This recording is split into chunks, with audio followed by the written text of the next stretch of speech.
Selamat sahabat. Selamat datang di Sekolah Sahabat Anak Gereja Masih Advent hari ke-7 Jemaat Makarion. Like my little storm, my little storm, my little storm. With Christ in the vessel, like in my little storm, as we are sailing home. Halo teman-teman, sahabat teman-teman. Berita mission dibawakan oleh Aunty Majesty. Untuk kelas anak-anak dibawakan oleh Miss Iren.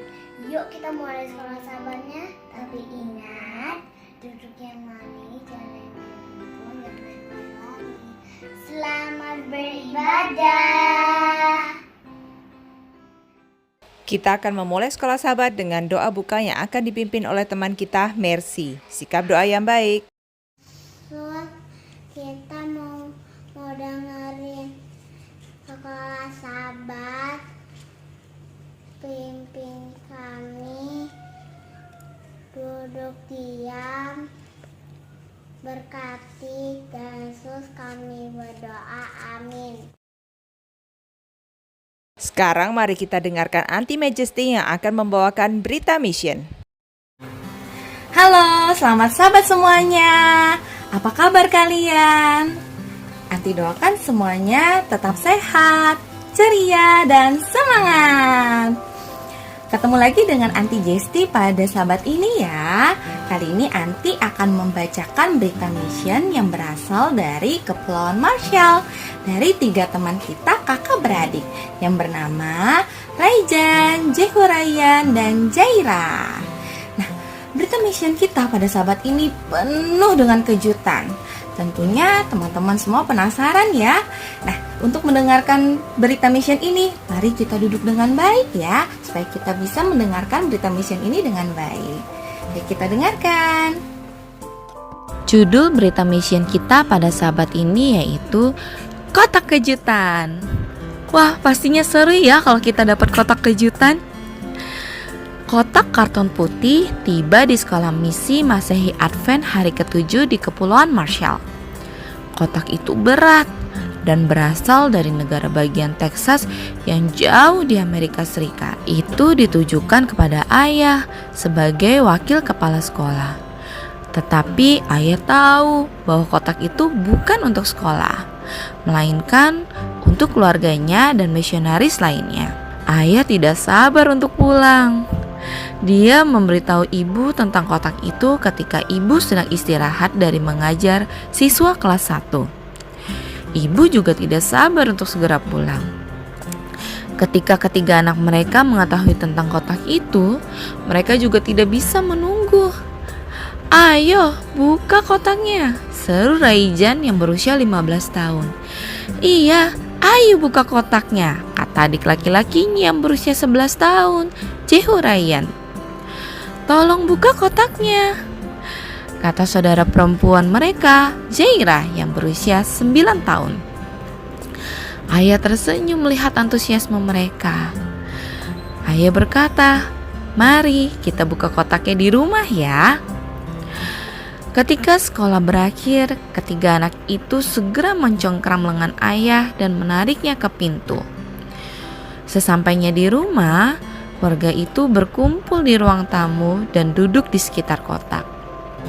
Kemudian ayah berkata, "Kotak ini adalah berkat dari Tuhan. Mari berterima kasih kepada Tuhan sekarang." Kemudian keluarga itu bertelut dan ayah mulai berdoa. "Bapa Surgawi, kami bersyukur atas berkat yang baru saja tiba ini.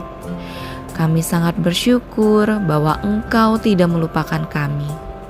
Bantulah kami untuk memberkati orang lain melalui berkat-berkat yang telah kami terima. Terima kasih untuk kakek Bob dan kebaikannya. Tolong berkati dia. Amin." Dengan persetujuan ayah, Raijan mengambil gunting dan segera merobek kotak itu. Oh, wow! Dia menangis ketika melihat mobil mainan. "Kuning, itu milikku." Yehurayan memasukkan tangannya ke dalam kotak. "Biru, ini milikku." seru Yehurayan. Jairah tidak keberatan saudara laki-lakinya mengambil mobil. Matanya tertuju pada boneka dan satu set pakaian boneka yang menyertainya. Aku mendapatkan bonekanya, seru Jairah. Dan Mami, aku punya baju baru untuk bonekanya. Kemudian ibu segera mengintip ke dalam kotak. Sekantong koin coklat emas menarik perhatiannya dan dia mengambilnya. Aku tidak akan membagikan ini kepada kalian, kata ibu. Saya akan membagikannya kepada murid-murid saya. Mereka membutuhkan sesuatu untuk memotivasi mereka. Kemudian ayah segera melihat-lihat sisa dari kotak.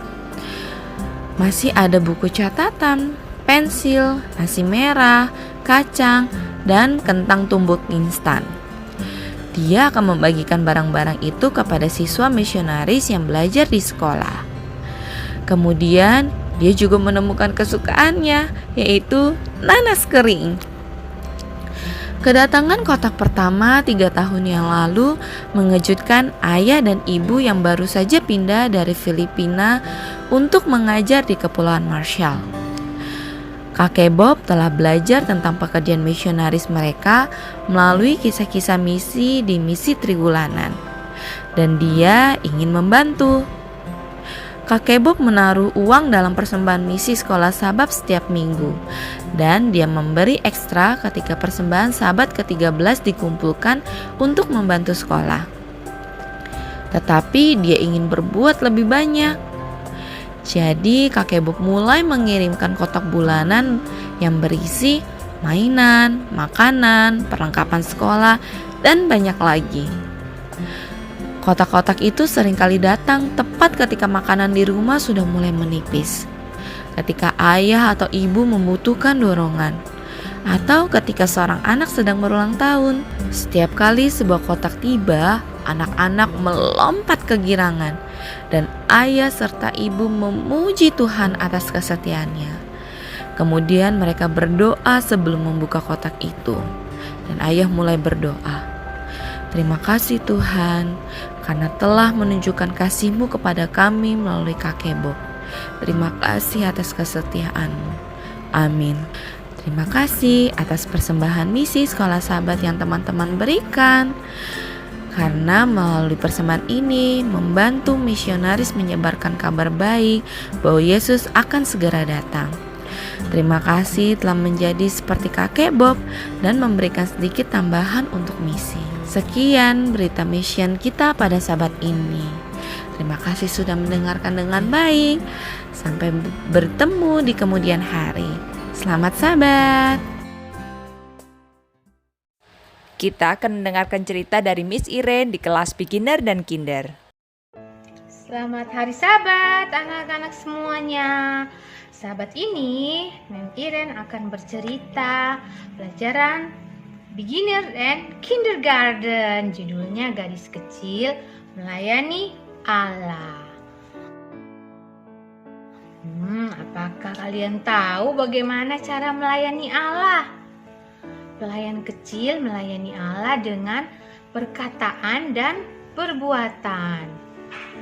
Hamba perempuan yang kecil itu, gadis kecil, dengan perlahan dia mengangkat botol wewangian. Dia membersihkan botol wewangian. Nah, botol-botol itu biasanya berkilauan. Botolnya berkilauan di bawah sinar matahari. Ditaruh di dalam ruangan, masuk sinar matahari, melewati kamar jendela. Tapi tidak untuk hari ini. Kenapa ya? Hari ini gordennya ditutup semua.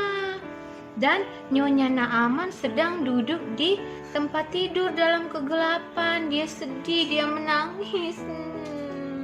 Lalu gadis kecil itu tahu sebabnya. Karena suaminya yang adalah Panglima Naaman menderita kusta. Sakit dia. Tidak ada yang bisa menghilangkan penyakit kusta. Penyakit kusta itu membuat kulit rusak, berbintik-bintik, luka-luka di semua tubuh dia. Nah, dan dia tidak bisa merasakan sesuatu di jari tangan dan kaki-kakinya. Jadi Nyonya Naaman itu sangat sedih sekali karena suaminya sakit. Kemudian gadis kecil yang baik hati itu dia mengendap-endap perlahan. Dia masuk ke kamar tempat tidur, lalu dia bilang sama nyonyanya, "Saya berharap Tuan Naaman dapat pergi menemui nabi di negeriku." Fisiknya, Nabi Elisa akan menyembuhkan Tuan dari penyakit kustanya. Nyonya Naaman langsung mengusap matanya. Benar, apa yang sedang dibicarakan gadis kecil ini, tanyanya. Jadi gadis kecil itu menceritakan kepada Nyonya Naaman semua tentang Nabi Elisa yang tinggal di Israel. Allah di surga membuat mujizat melalui Nabi Elisa, kata gadis kecil itu. Kemudian gadis kecil itu bilang sama Nyonya Naaman semua yang pernah dia pelajari dari orang tuanya tentang Allah yang hidup, yang benar, yang baik. Kemudian Nyonya Naaman meloncat dari tempat tidurnya. Wah, dia sangat senang. Dia bilang, "Ambilkan saya baskom air, saya mau cuci muka," katanya. "Lalu saya mau bicara dengan suami saya." Lalu Panglima Naaman, yang adalah seorang panglima angkatan bersenjata raja, dia pergi. Dia mengatakan kepada raja apa yang diceritakan oleh gadis kecil itu kepada istrinya. Lalu kemudian kata raja itu, "Kalau begitu kamu pergi saja. Pergi dan kunjungi nabi itu. Aku akan kirim surat sama Raja Israel untuk kamu." Akhirnya Panglima Naaman pun bersiap-siap untuk pergi. Dia membawa perak, emas, dan 10 pasang jubah yang indah itu untuk menjadi hadiah apabila dia sembuh. Tapi waktu Raja Israel membaca surat dari Raja Syria, dia merasa terganggu. Raja Israel tahu dia tidak dapat menyembuhkan Naaman. Aduh, gimana ya? Dia tidak mengerti. Gimana nih nanti kalau nggak sembuh Raja Syria akan menyerang kerajaannya, ya? Jadi rajanya berpikir begitu. Gimana ya? Tapi Nabi Elisa mendengar tentang hal itu. Lalu Nabi Elisa bilang, "Kirimkan pesan kepada Naaman. Gak usah kesal Raja. Mintalah Naaman itu datang kepadaku, ya. Dan dia akan tahu bahwa ada seorang nabi di Israel." Nabi Elisa tahu bahwa dia tidak dapat menyembuhkan Naaman, tetapi dia punya Allah yang hebat yang bisa menyembuhkan Naaman. Nabi Elisa dan gadis kecil itu dua-duanya menginginkan agar Panglima Naaman mengenal akan Allah yang benar. Gadis kecil itu menunjukkan kasihnya kepada Allah waktu dia membantu Nyonya Naaman, dan dalam segala hal yang dia katakan, dia senang membagikan Allah dengan orang lain. Kamu juga anak-anak dapat melayani Allah dengan perkataan dan perbuatan, ya. Dengan itulah bagaimana orang lain akan tahu kamu mengasihi Allah dan orang-orang akan mengenal Allah. Pesan kita dalam cerita ini adalah kita melayani Allah melalui apa yang kita perbuat dan katakan. Jadi anak-anak walaupun masih kecil harus katakan yang bagus-bagus tentang Allah yang hebat, yang menjaga anak-anak. Anak-anak bisa ceritakan sama teman-temannya, sama saudaranya, ya, bahwa anak-anak punya Allah yang luar biasa. Oke, demikian cerita sekolah sahabat kita, sahabat hari ini. Sekarang anak-anak akan mendengarkan ayat hafalan dari anak-anak beginner dan kindergarten. Oke, ayat hafalan kita terdapat dalam 2 Tesalonika 2 ayat 16 dan 17. Dan Allah Bapa kita kiranya menghibur dan menguatkan hatimu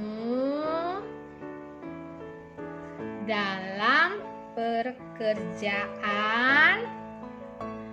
dan perkataan yang baik. Oke, sekali lagi ya. Ayo kita coba sekali lagi. 2 Tesalonika 2 ayat 16 dan 17. Dan Allah Bapa kita kiranya menghibur dan menguatkan hatimu dalam pekerjaan dan perkataan yang baik. Oke, terima kasih. Tuhan berkati semuanya. God bless you. Yuk kita mendengarkan lagu pujian dari teman kita, Clarissa.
Kita akan akhiri Sekolah Sabat dengan doa tutup yang akan dibawakan oleh Gabriel. Sikap doa yang baik.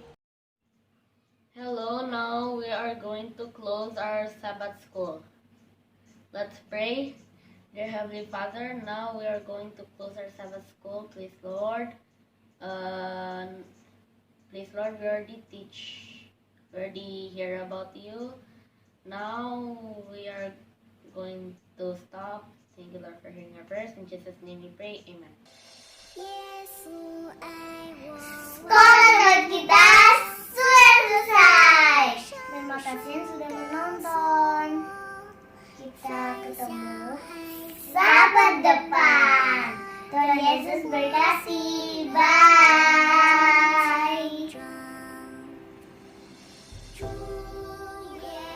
Terima kasih kepada Mercy, Gabriel, Clarissa, Auntie Majesty, dan Mem Irene. Tuhan Yesus memberkati.